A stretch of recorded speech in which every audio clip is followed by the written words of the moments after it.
Hi, I'm Bob Ryan. This is Globe 10.0 with today's Greg Lee. Well, Greg, there were a lot of good things that came out of the last Patriots game, but one of the bad things that came out of it was an injury to Andre Carter, who suffered a quad injury and will be out for the season. What are they going to do to try to make up for the loss of the man who had leading them in sacks? Well, Mark Anderson's going to have to step up. Yes. A lot of the guys on the defensive line is going to step up. Bill Belichick never uses injuries as an excuse, and he'll figure out a way. But it's a devastating loss because Andre Carter was a big pass rusher, but also very solid on the run. And in the playoffs, what you need in the playoffs to win championships, you got to put pressure on the quarterback. Put pressure on. Well, the first name that comes up, I guess, would have to be Anderson, who does have 9 sacks.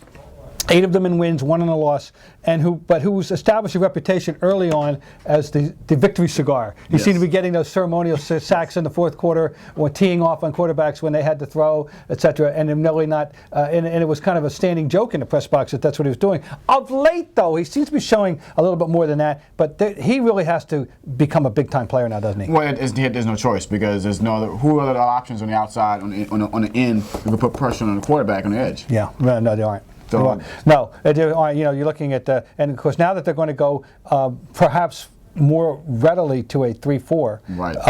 As they saw that they needed to do that against that changes some roles for some people and it makes other people more important and some people more important than other people. They don't really have much of an interior pass rush, do they? No. Now Ron Brace though, Brace showed some signs of life the other day. We've been waiting for this since he showed up here. The kid from BC, he had a strip sack, and that was from clearly the interior. Yes.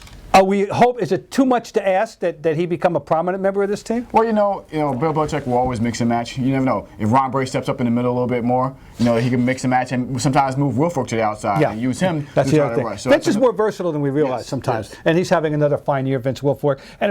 But we're not asking him to go out there and put that kind of pressure on the passer. But he does have the capability of giving them options there, which is very good. Another name to throw in the mix, of course, from defensive lineman standpoint, Brandon Drederick and also Kyle Love. But I think it really comes down to they really need Mark Anderson to be a little bit more than a victory cigar, and because let's face it, they're not getting help. No linebacker has a distinction on this team of being a pass rusher. Be more of a front runner in the first and second quarter than waiting in the fourth quarter when the Patriots already have a 20-point lead and absolutely and they're predictable in the offense. So he's a veteran, been around 6 years, 6'4", 255. Mark Anderson, you the man.